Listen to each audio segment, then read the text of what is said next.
to Divide and Conquer. My name's Diego, and here I have Morgan. And Jess. Our podcast is titled Divide and Conquer because of our intent behind the podcast. What is our intent, you might ask? Well, we are a group of sport and performance psychology consultants here at Fort Polk, Louisiana.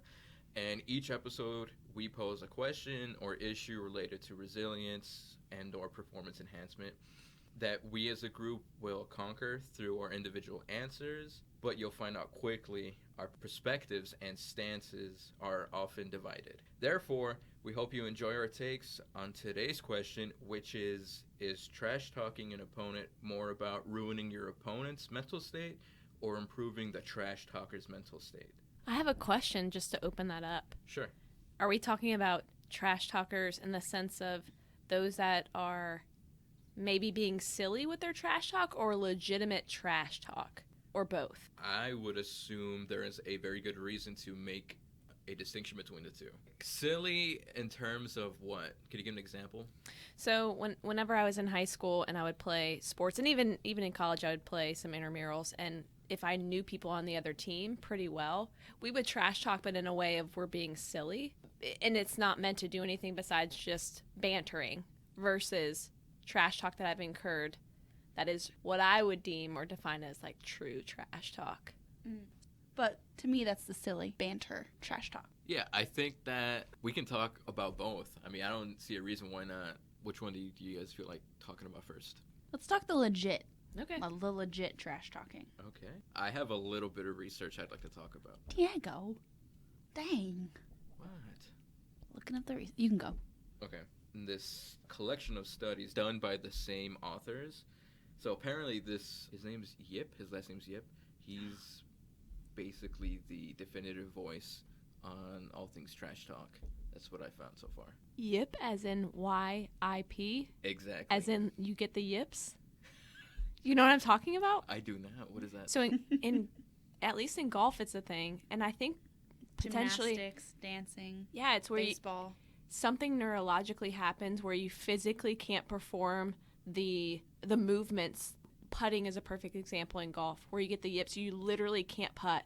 It's really strange. And then, from what I understand, you just get over it. It just takes time, but it's some kind of mental block that then turns neurological, hence mental, but neurological. It physically won't let you do.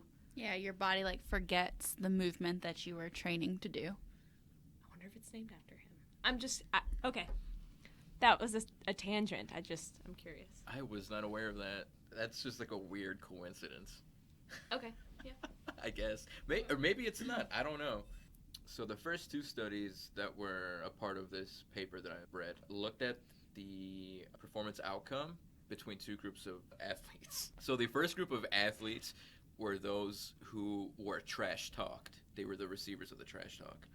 And the second group were basically the control group. They didn't receive any trash talk. So the researchers found that people in the group that were receivers of trash talk outperformed those who did not receive trash talk. So that kind of gives us a little bit of an answer, even though this is just one study. Was this an equal group of men and women, or was this just men or just women? They focused on economic background for some reason. They all came from the same economic background. So that might have been their way of addressing those types of demographics in one fell swoop. And so those were the main results that were found in the first two studies that were conducted. In the third study, they found that the targets of trash talking were particularly motivated to punish their opponents and see them lose. That's what I've seen the most. So I don't really consider myself to be a victim or to ever have trash talked in my life, because swimming's kind of like you're in your face in the water. Trying to figure out what that would sound like. But in the 2008 Olympics, when Phelps was going for his 8 golds, the French had trash talked the state's 400-meter relay to the point where that relay just went out and attacked it. Jason Lezak ended coming back from behind and swimming crazy fast to beat the French, but that's what I've seen. That, and even with Phelps himself in I think it was Rio, with Leclos, I believe it was, for butterfly. His opponents had trash talked him, saying, I'm going to take the gold, something along those lines. And, well, they didn't, because Phelps had that spark to shut him down. Similarly to what you're talking about, there's this former professional soccer player. He played for Manchester City in England. His name is Vincent Kompany. So he played central defense, so he was always in constant contact with the strikers and marking them. So I saw a YouTube video of him talking about trash talk, and particularly the times he's done it himself. He said he's only done it once, and as soon as he finished talking, the striker he was up against immediately scored a goal on him. From then on, he's never trash talked. So I thought, that's one anecdotal piece of evidence, but I think it's important in terms of how professional athletes, at least, would view that type of thing. I'd imagine it goes on. I've seen instances of it going on, particularly in the Spanish league, and they try to cover their mouths with their hands, like we can't tell that they're trash talking. We might not know exactly what they're saying, but it's happening nonetheless. To me, it seems more so, well, actually, based off this study, it's the intent, I think, is to infiltrate the target of the trash talking's mental state. That might be the intent, but I don't necessarily think that's the actual effect. Well, it sounds like that when you start to trash talk somebody else, it almost takes your mind off of your own performance and what you can control. And so the person that scored on that soccer player, to me, just hearing that, like, you're taking your mind off of your performance, what you need to do right then, because you're now focused on the state of someone else. So I think this is twofold for me. I think the initiator of the trash talk, I tend to relate them to a bully in the sense of, I think for them, it's some kind of confidence boost when you are elevating yourself in a way that puts someone else down. It tends to do something for you. I think that's their intent behind trash talk.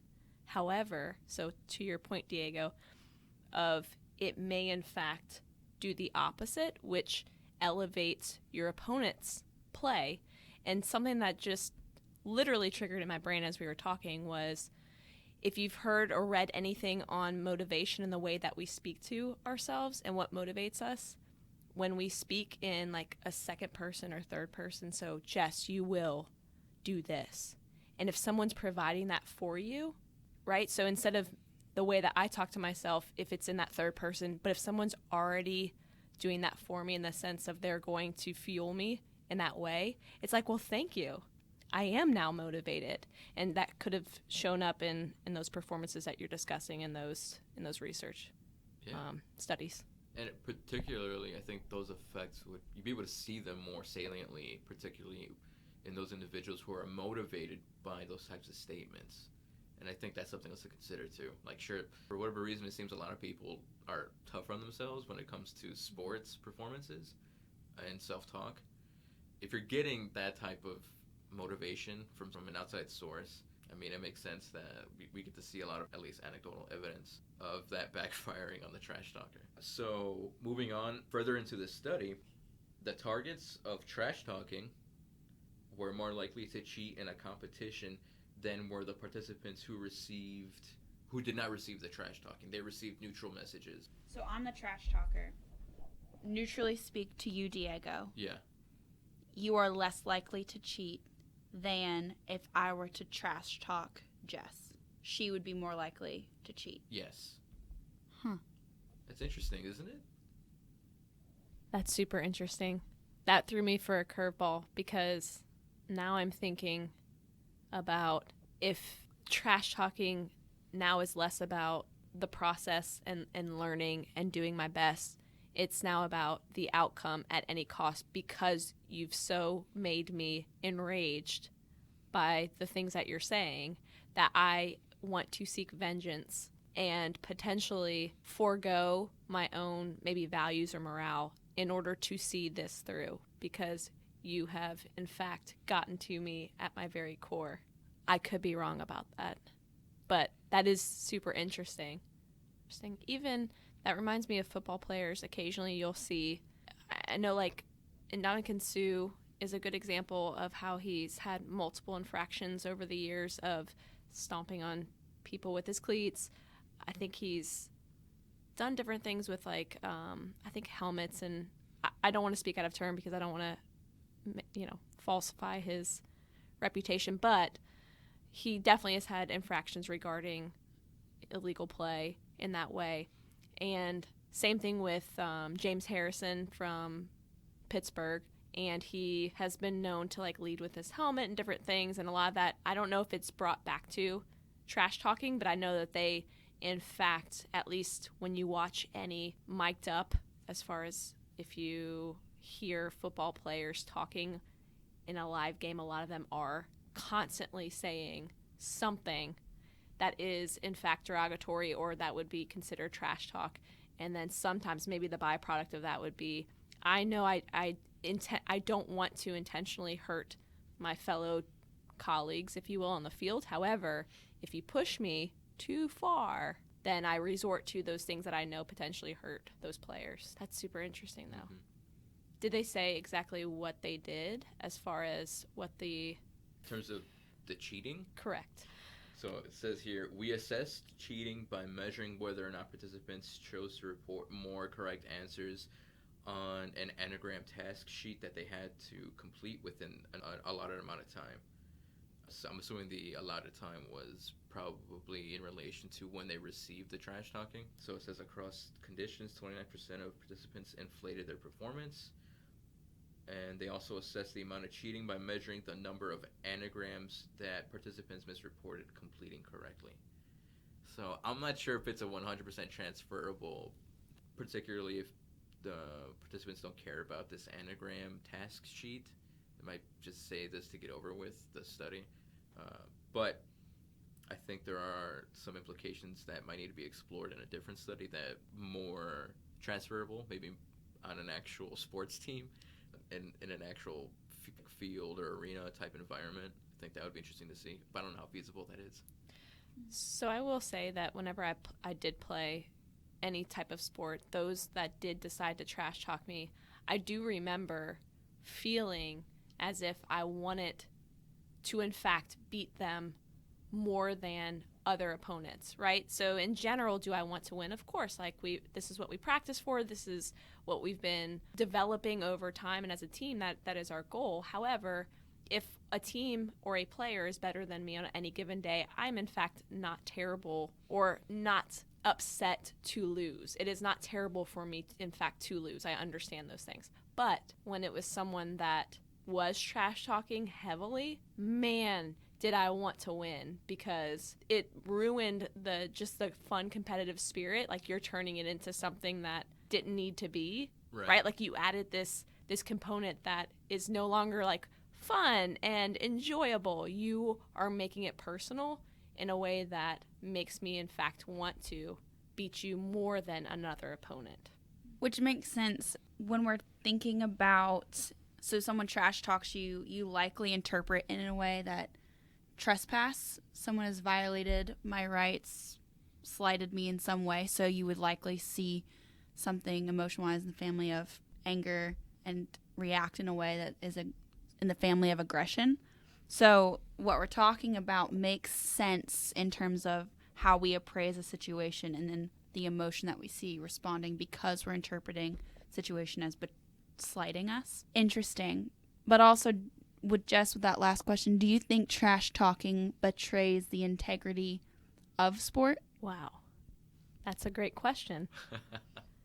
In the sense of, if I am showing up and I am respecting, yes, the integrity of sport, the integrity of fair competition, the integrity of bringing my best, you bring your best, potentially, yes, to a degree, do I think that is, in fact, you may lose integrity by unnecessarily bringing in trash talk that doesn't need to be there. Now, the silly trash talk that we talked about earlier is a fun banter, and we've established a relationship in a way that allows for that engagement, because I know your intent. Your intent is you want to be silly with me, which I appreciate. They know me well enough to go, okay, she's going to appreciate this this one liner, or appreciate just like the nagging or this just whatever. Like, you're basically being a gnat to me the entire match or whatever. Like, that's fun.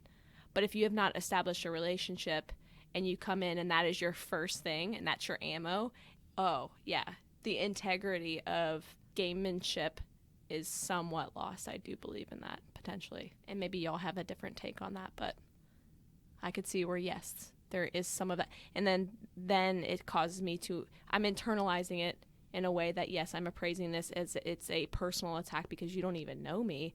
And we're just here to have a friendly match. And you've taken that from me. So then there's that justice component that's coming out where I do want to beat you, maybe even to the point where I am considering cheating as a means to still put you in your place.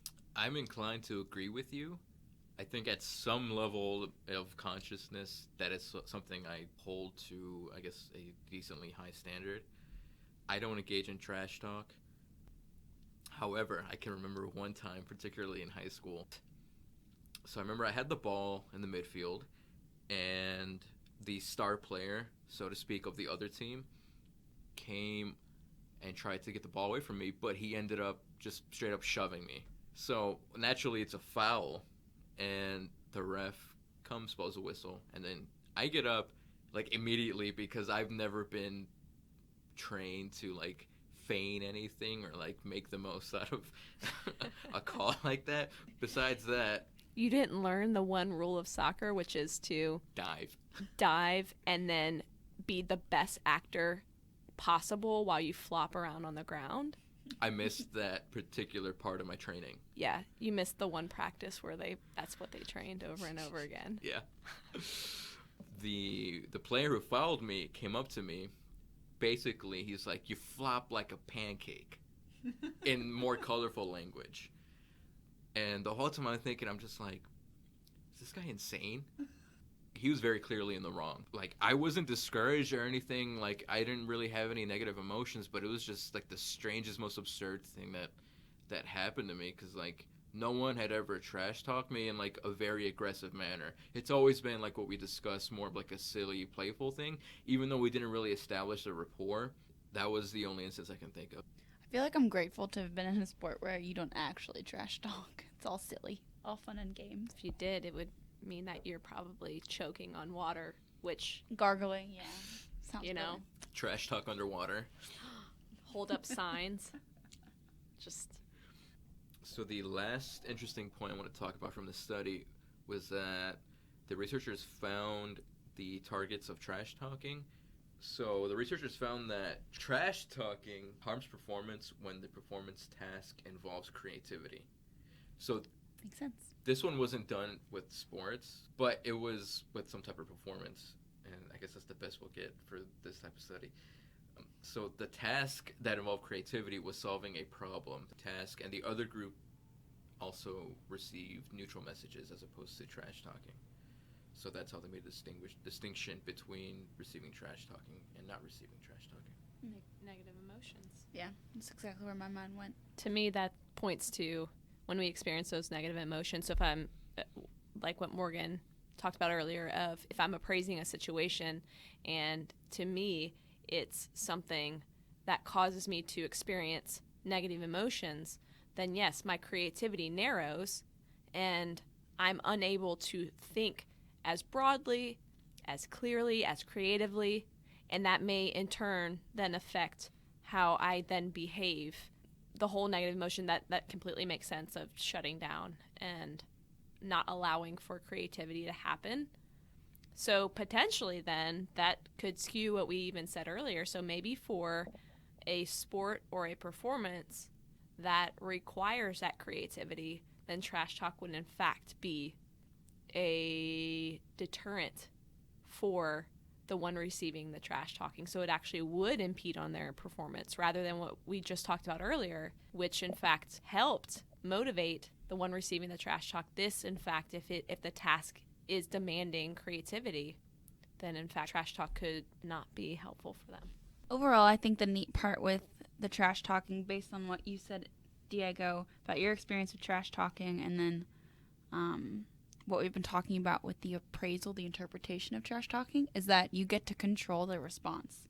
So you don't necessarily control how or when or if someone trash talks you, but you do get to control how you interpret what's happening, and then you get to control whether it helps or hinders you.